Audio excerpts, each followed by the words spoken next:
Hello, adventurers, and welcome back to the Legend of Kelamentura recap series. This one is going out a bit later than normal.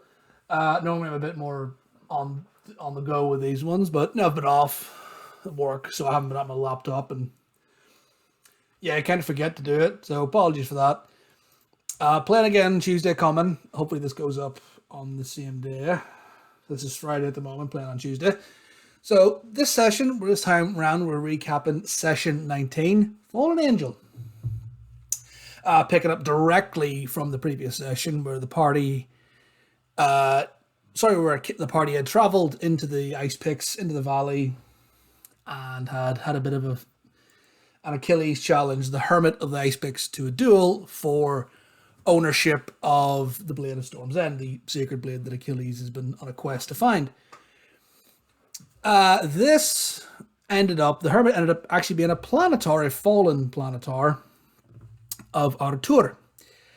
This was revealed to the party once Achilles picked himself back up and said that you go back in for the fight, and went back in once more. Time froze, and Artur appeared to the party and basically said to Achilles, "Dear God, you're actually going to fight him, aren't you?" He's like, "Yeah, I'm going to fight him." So, okay. Well, if you're going to fight him, you have two choices. You can either you can either go at him with your friends, and I can make sure that it's a fair fight if you're friends if you want, or you can go it alone but with a little help from me, and kind of holds out his hand with his glowing energy. Achilles chose the latter and received the blessing of Artur. Now that fight was the rough and ready DM version. We've since gone back and forth and refined it a bit, but it was effectively, a lot of temp HP, some extra damage, resistances, wings, kind of you're channeling the power of the gods here. But that does come with its costs.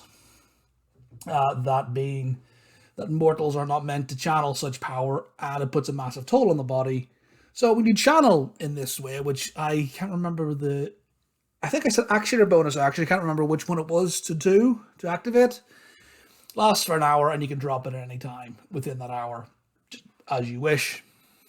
But after it ends, you suffer a point of exhaustion. Is the toll that it racks your body. You get this massive power boost, but it also, doesn't go well.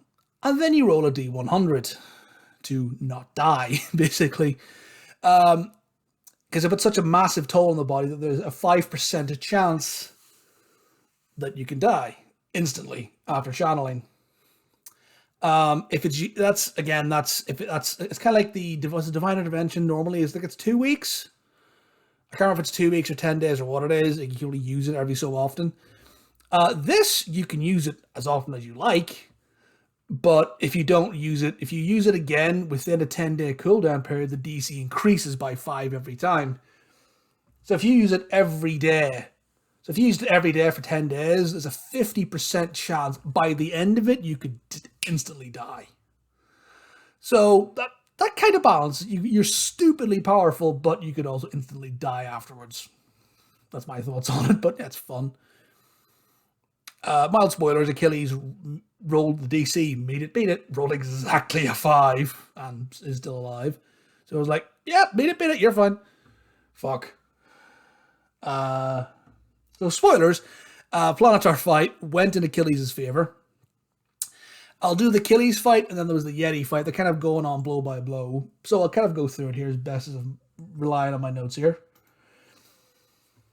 So we re-rolled initiative. The party and the Yeti's kind of holding back, not sure what the hell to be at. So we rolled initiative, and Achilles went first. Charged in, boom, boom, 2 big hits on the Yeti. The Planetar. Yeti then tried to respond in kind, but missed both of its attacks. Just whiffed completely. At which point it turned around and telepathically spoke to the Yeti and instructed them to fight the rest of the party.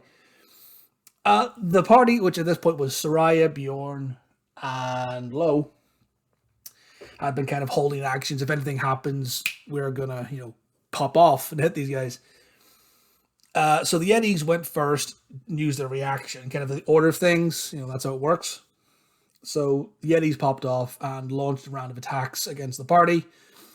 I can't remember exactly what it was. I think it was like breath weapons. Well, on the left flank, the Yeti took a breath weapon against Bjorn and Soraya, but as soon as they moved forward, they unleashed a flame strike and a fireball from the Duchess, Soraya, Duchess, and Bjorn, respectively. Dealing a good chunk of damage. Not killing them, but doing a good bit of damage. And then the Yeti did his ice breath, did a good chunk of damage against those party members. And Lowe, who was invisible, his Yeti didn't see him and then just went, what the fuck, bumped into him. And then took 2 claw strikes, just bumped into Lowe over something there. Swipe. Actually hit him both times, I believe. Or certainly hit him at least once. And these are abominable Yetis. They do a good chunk of damage. So, yeah, that was fun. So, that was that.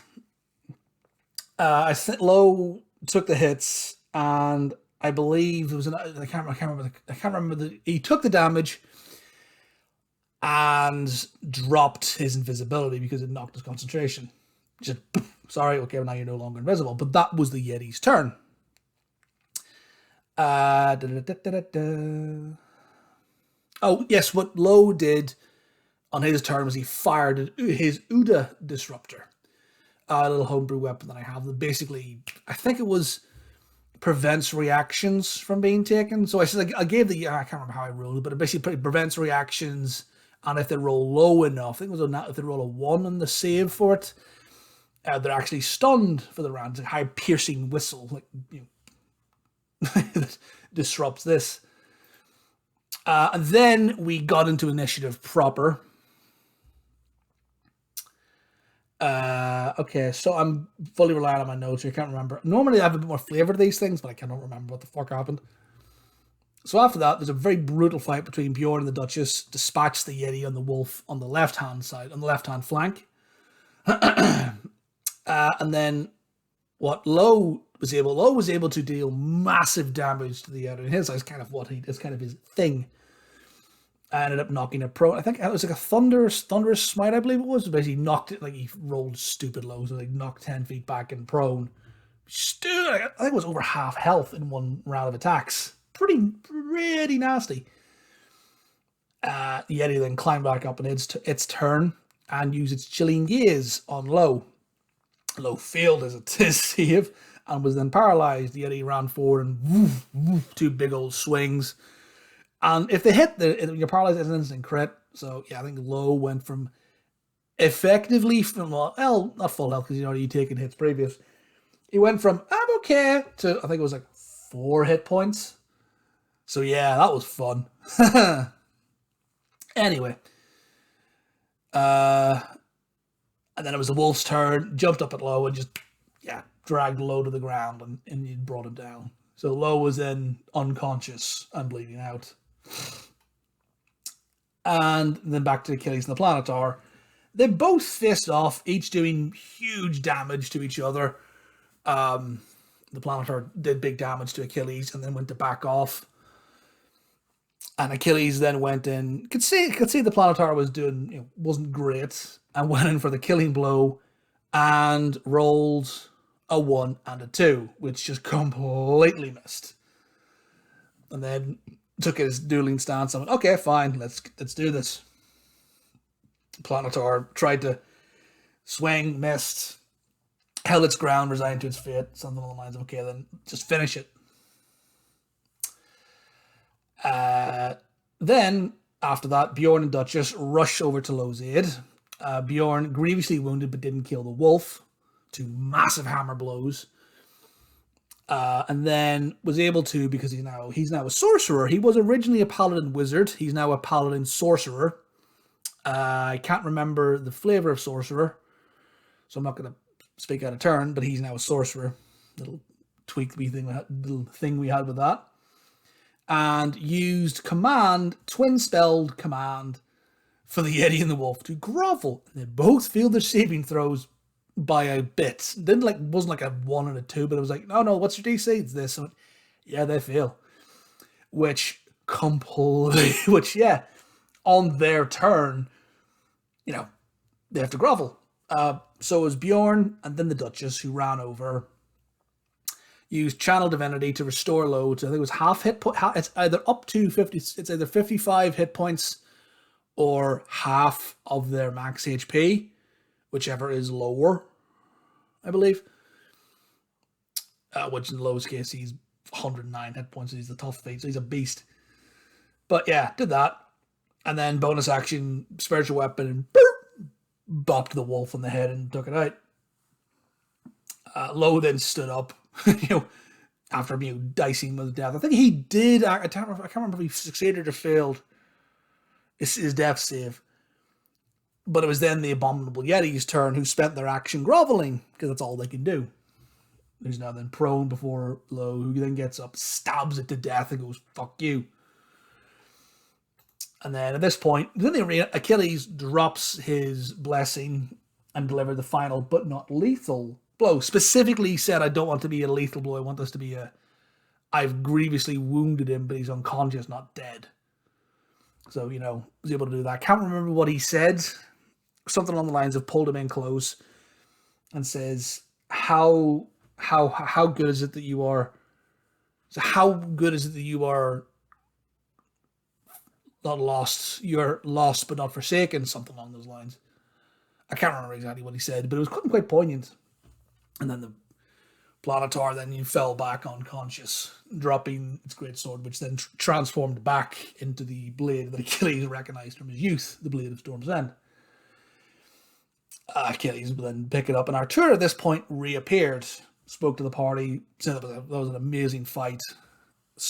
Also, at some point, he spoke to each of the party members in turn, commended them for their actions, said that the path that you're on is difficult and dangerous, but you're on the righteous path, hold to it. And then said to Achilles that, this path that you're on, you're going to learn some things. You're going to learn some things while on this path. We're all young and stupid once. Don't hold it against me. Took the Planetar and then went whoop and just disappeared. Achilles grabbed the blade and attuned to it. I also got that. Party had a bit of a discussion about what the fuck the gods like. Okay, so that was fucking ominous. So yeah, had a little discussion around the campfire that night about what that all meant, and then camped out in the mountains and set watches. Bjorn took first watch, rolled pretty low, fell asleep, didn't say anything, and then there was the Duchess set up, took her watch, and it's about an hour or so into her watch. She heard gunshots. That was an encounter that I had set that I kind of it was an encounter that I was sitting on, and what I did was I decided that if they would have the people roll a perception check, and I roll a D100. If I rolled under their perception check, they would hear gunshots. That's basically what happened. So that was all fun and games. That was all well and good. Here's gunshots, wakes the party up.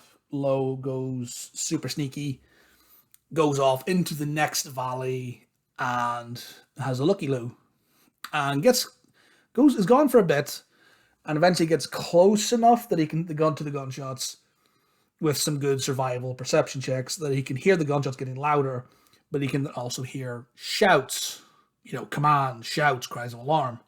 Goes, okay, that's not good. Sends back to the rest of the party, tells them they all reconvene. They travel on for another while into the neighboring valley, getting closer and closer and closer, and then eventually they spot a campfire, and around which, thanks to a really good perception check, they're able to see legionaries of the Manchurian legions. Not uncommon as they do patrol the ice picks. They're set up camp for night, and they're being engaged by some sort of sniper from a distance. So that was all well and good. Low calls out to them, we're friends, what can you do? And one of the people says, basically, we're pinned down, can you help? Low charges across, there's a small gap in the valley, which Low charges across and gets shot at while he does so. Takes a good bit of damage. This is clearly a very highly skilled foe they're up against. But Low runs across, begins to cast, I think it's Lehman's Tiny Hut. to provide shelter and protection for the soldiers and set up a field hospital effectively. Bjorn kind of then leans out of cover. Uses Aiel. Sorry, doesn't lean out of cover. Does a perception check. At this point, I've said it's dim light. It's not quite nighttime. It's not quite daylight. Kind of a sort of early dusk, early dawn. So it's dimish light. And with Aiel's help, is able to get a rough idea. He's able to see flashes and goes, okay, it's 600 to 700, between 600 and 700 feet distant. Is the sniper. Doesn't have a precise, I know exactly where he is. He's kind of in this area. And then, charged for, and then decided, okay, well, I know they're here-ish. They're sort of in and around the area and everything else. And then came up with a plan to jump on the back of his horse, cast haste, and whatever else on himself, and just dash up the valley. Basically charge the sniper nest, going from cover to cover. Which he was able to do. He was able to spot parts where he could use on the back of the horse, gain cover from the sniper and get close. And also what Soraya did to buff him was cast Sanctuary. So Duchess cast Sanctuary on Bjorn. So it's a wisdom save for every time it wants to attack, which did initially save, and also applied to the horse. I can't remember how we decided on that one, but it applied to both Bjorn and the horse. That Sanctuary was to be cast. And then Bjorn took off running, on the back of the horse. And it initially did quite well. Initially what happened was, okay, you charge off, and as you move, the sniper uses their reaction to fire. And then reloads on their turn, that type of thing. And, initially didn't roll a great wisdom save. So a couple of shots didn't go through, then a few did. And then on the next round, the shots started to go through. And I think in the next round, the horse just went down, was just absolutely blown to bits. And I think it was, we worked it out that Bjorn was in the back of a horse doing 40 miles an hour. So dex save, succeeded, tumbled, took some damage, got into cover. And then he started to run on foot. At which point Achilles also set off. Also with Sanctuary. I can't remember if he had Sanctuary or not cast on him. I do not remember. But he was also running. And the sniper then had multiple targets. Now, Bjorn was getting pretty close to where the sniper was at this point. And he had haste, he had Sanctuary, and then with hasted, he was doing move, dash, and also taking the dodge action, making himself very hard to hit. So Achilles then took the brunt of the snipers and got absolutely fucking riddled as he ran and ran and ran. And he got one round of movement. Okay, you're fine. Second round of movement. Okay, I'm going to get it. Nope. Just brought down before he could get into cover. Only 100 feet up the valley in terms of total distance covered. So, as it stands, Bjorn is actually in cover beneath where the sniper's nest is. He hasn't got it in an exact position yet, but he's okay, he's up above me somewhere. Lowe has just finished casting his tiny hut with the Legionaries. Achilles is unconscious in the snow, down, he's unconscious and prone, out of cover. And the Duchess, I believe, the Duchess can't make the next session, but she's already said that what she wants to do is run forward and heal him with Healing Word. Which we've talked about it, that's her plan. So she's, okay, fine, I'm going to go off and do this. So we're picking up from there on Tuesday coming, which I'm really looking forward to. Nice little sniper encounter. And yeah, that's going to be fun. Hopefully it goes okay for the party and no one dies, but we'll see. So that's that, and I will update you a good bit quicker next time. Hopefully this time next week we'll have my notes done. I'll get this recording done, so it'll be a bit more organized next time. But there we go. That's us, Adventures. Thanks for listening in, and until next time, see ya.